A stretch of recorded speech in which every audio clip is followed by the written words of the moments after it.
Prologue: An undisclosed military facility in Syria. The sun had barely begun to peak over the horizon, and Staff Sergeant Roderick Ames was already dripping from head to toe with sweat. He carried his flak jacket in one hand as he jogged to the commander's building in the middle of the camp. It was a prefabricated steel building, much like the food trailers stationed just outside of the base. The key difference between them was the armed sentries posted outside the door and the comms antenna pointed towards the sky. Still, the resemblance was uncanny, and his mouth tended to water, despite the fact the Middle Eastern franchised Subway and Burger King were half-hearted copycats, which mostly served as a reminder of what an unlucky Marine might never see again once they left the protection of the base. The franchises also refused to serve pork, which prompted one knucklehead to tape up signs of protest depicting 3 strips of bacon and a close facsimile of "This is Jihad" in poorly translated Aramaic. It got a laugh from the junior Marines. It also got the Commandant's attention. But the pork wars wasn't why Ames was being called in for an emergency briefing at 0:30. "Ames, you're just in time," Major Joyner said as the staff sergeant stepped into the building. The air conditioning was cranked, and condensation dripped from the doorknob as Ames closed the door behind him. The accommodations were equal parts cramped and luxurious when compared to the dwellings the enlisted men shared, but envy was a distraction, and the world would be a much darker place with an equally uncomfortable Major Joyner in charge. Ames stood at attention before Joyner and awaited orders.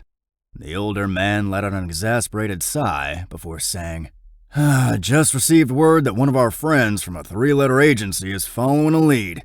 Unfortunately, it doesn't come cheap. I need you to take 2 duffel bags of unmarked bills to these coordinates." The man pushed a piece of paper with scribbled writings towards Ames. Ames took it and shoved it in his pocket. "I don't understand, sir. Are we playing ATM for the terrorists again?" he asked, in a failed attempt to hide his disdain. "I beg your pardon?" "I'm just saying, sir, I'm not sure how these 3-letter agencies and the people representing them are helping us win this war. Every time we throw money at the enemy, they throw bullets at us." The major's brow furrowed as he winced. His eyes darted to the monitor on his desk, and Ames followed his gaze. It was a live chat, but he couldn't tell with whom. The major exhaled. "I'm sorry you had to hear that, sir," Joyner said, as he straightened the front of his uniform and swallowed hard.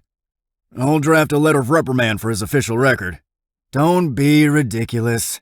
Turn the monitor so that I can see the staff sergeant." Joyner did as he was told, and Ames's eyes fell upon the familiar face of the Secretary of Defense. Craig Sanders was relatively new to the position, and in recent years he had to be involved in operations, and Ames just happened to open his big fat mouth in front of the highest-ranking civilian in the DoD. First impressions being what they were, Ames felt like a heel. "Do you have an opinion you'd like to share with me, Staff Sergeant?" "No, sir," Ames replied. His face flushed. Beads of sweat trickled down his back. He wanted to run away, pretend he never said anything, but he stood unflinching. Better to take what was coming like a man than to give the opportunity for the secretary to think he was a coward. "I get it," Sanders said, softening a bit. "You're a patriot, doing the hard thing and leaving everything behind to defend what this country once had. But you know you're not seeing the whole picture, and it frustrates you to no end. If you can't verify an action, then how can it truly benefit democracy? You're spinning your wheels in a war that seems to go on forever. Does that sum it up?" Ames nodded first, then answered, "Yes, it's a bit more complicated than that, but you're right." Sanders nodded and shot him a sideways grin. "It's always more complicated. I was just like you. Look, Staff Sergeant, I know you're a patriot.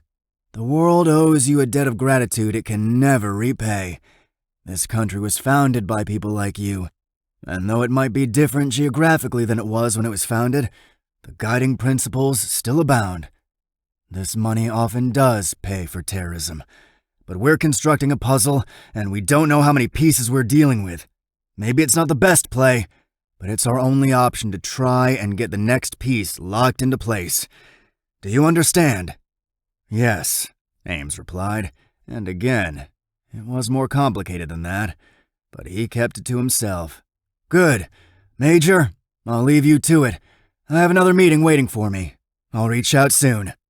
The screen went black, and Ames stood in awkward silence with Major Joyner. "Don't ever embarrass me again, Staff Sergeant," Joyner spat. "I don't care about your opinion, I don't care about your politics, and I sure as hell don't care about your conspiracy theories. You're here to do one job, and that's to do as you're ordered. Do you understand?" "Yes, sir," Ames replied, swallowing his pride. Joyner wiped at his face, his jowls jiggling, as he let out another sigh. He looked like he was on the verge of a stroke.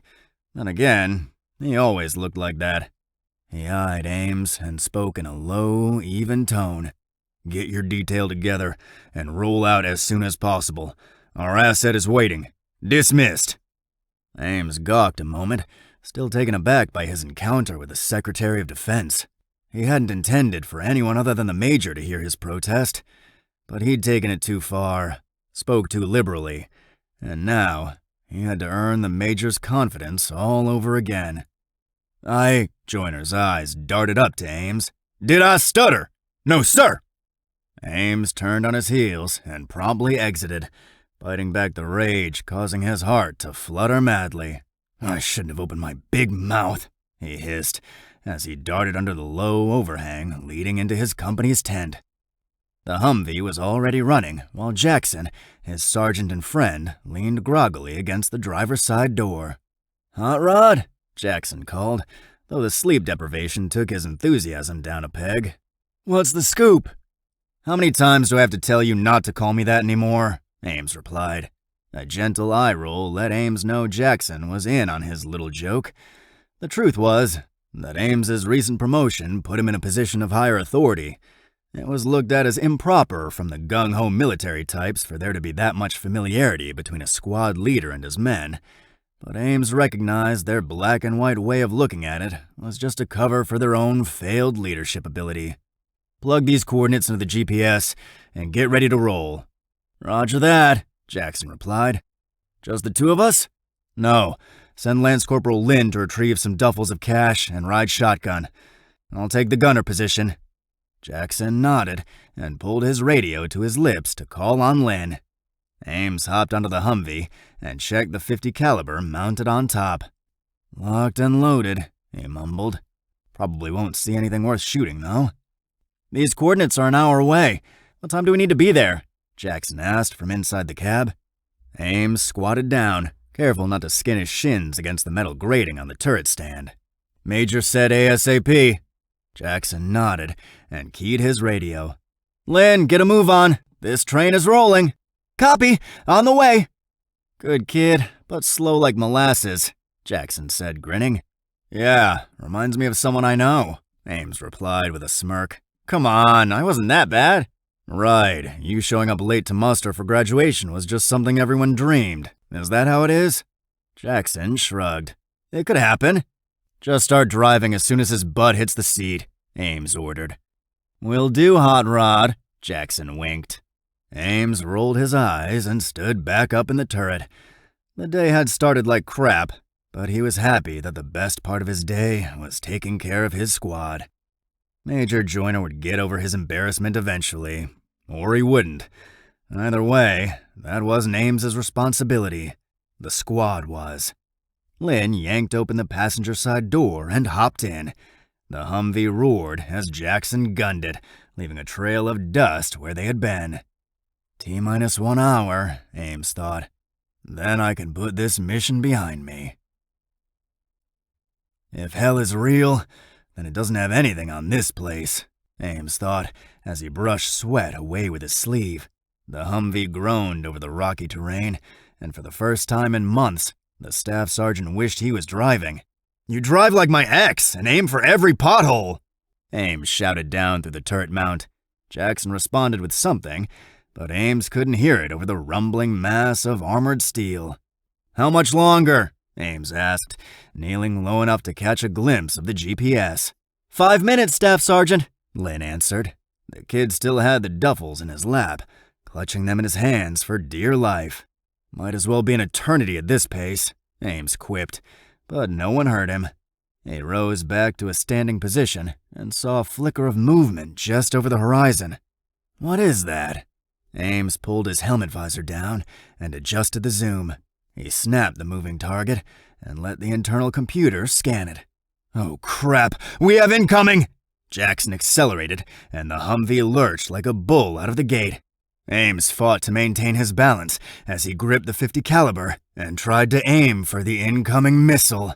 He popped off a few shots and missed. Firing while aiming into the glaring sun made calculating by how much impossible.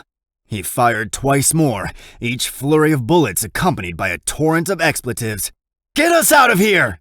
Ames's heart hastened. There was no hope of evading. We should have bailed. It was too late for what should have been. It was too late for regret. It was too late for anything. The blast turned everything silent, but Ames didn't have to hear to know how bad the destruction was around him. The dull clash of steel erupting beneath him quaked his bones and rattled through his ravaged body. His head snapped in different directions with each tumble. He reached out for something to hold on to, but his arms weren't working. Another flip of the fiery behemoth revealed why. Just like his hearing, they were gone. The Humvee slammed to the ground a final time, teetering on its side as flames licked at Ames's body. He slumped forward, resting on the .50 caliber mount before his bloody frame slipped to the rocky earth below. He blinked, trying to wake from his hellish nightmare. Instead, the sun stared mockingly. There was nothing to wake from, and in that moment, Ames knew for sure that hell existed. Germany, 4 weeks later. Incessant beeping lulled Staff Sergeant Ames back to reality. Dry eyes opened to witness the dimly lit, pockmarked drop ceiling of a sterile room. He moved to wipe the crust from his eyes, but only a weak, trembling stump responded. And then he remembered that the nightmare was real. "It was a Syrian missile strike," a voice said from the corner of the room. Ames shifted his head, but still couldn't get a good look at the man. For some reason, the voice and the ambience in the room sounded digital. It took a moment for it to register that he was hearing for the first time since the attack. Then the man spoke again. "They took a lot away from you that day, but you're a fighter. I'll give you that." "Who are you?" Ames croaked. His voice was sandpaper. As excited as he was to hear another person speak, the pain shooting at the dead ends of his stripped appendages dampened it. That was all his life had become since he woke from the medically induced coma 2 days prior. He was hardly used to it. "I'm the guy who's offering to give you your life back." The man rose and stepped into view. He reached down and touched a device attached to Ames's head. Then the world went deafeningly silent again. A moment later, it returned. "My name is David Graham. This oral enhancement technology belongs to one of my companies, and I'm in the business of rebuilding soldiers. What I can do for your hearing is only the tip of the iceberg. We can restore limbs, vision, speech, you name it." Ames swallowed hard. He choked down the emotion bubbling just beneath the surface. "I can't afford this," he replied meekly. Graham frowned. "I'm sorry, but I don't think you understand. The tech is already paid for. The only transaction I require is your continued service to God and country." Graham patted Ames's shoulder. Who paid for it?" "I did. It's a passion project of mine to help veterans when I can." Graham took a step back and paced the room. He clasped his hands behind his back as he walked. A man of confidence. A depiction of a military man if Ames had ever seen one. "Patriotism was all but dead when I was a kid. The people who loved their country were forced into silence. The only people who wore their feelings on their sleeves were the ones trying to spark civil unrest. I lost my father to that madness. My mother followed shortly after. Sorry for your loss, Ames said. I lost my father too. Graham's eyes darted towards Ames. We have common ground, my friend. I guess so. If I'm being frank with you, I think we have a long way to go before we can build back our country into something reminiscent of what the founders intended.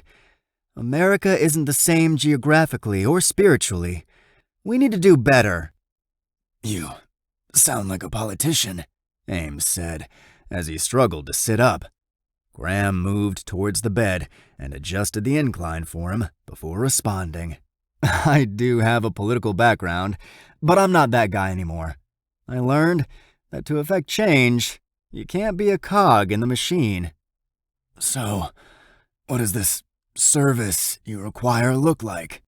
Skepticism oozed from Ames's voice, but Graham didn't seem to notice. I'm a member of an organization called The Order. We're a group of people who love our country and want to see her back on top. But the biggest issue we face is that laws were put in place to protect the crooked. That's why I left politics, the corruption, the betrayal, the hedonistic lifestyles. I was blocked before I was even sworn in simply because I was a man of faith. The Order.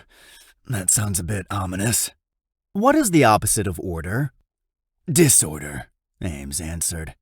Chaos. It moves through everything and cripples it. The Order was created to halt the further demise of our nation. Our purpose is far from ominous. And you're offering me a job to facilitate that purpose? I am, but I can understand if a person like you declined my offer. Ames bit his tongue until he could hold it no more. A person like me? You mean because I'm black? Graham spun to eye him. No, I meant a triple amputee. I told you, I thought patriotism was dead. The price you paid for your country has been steep already. Perhaps it's too much to ask for more. Ames swallowed the lump in his throat. My service is all I have. If I lost my limbs and my ability to serve, then it's only a matter of time before I'm driven to complete what the terrorists started. If what you say is true, then your offer at least gives me hope to get back in the fight, in some capacity. A smile lit Graham's face, but soon faded. I have to warn you, the pain you're experiencing now won't be the last. The procedure is difficult.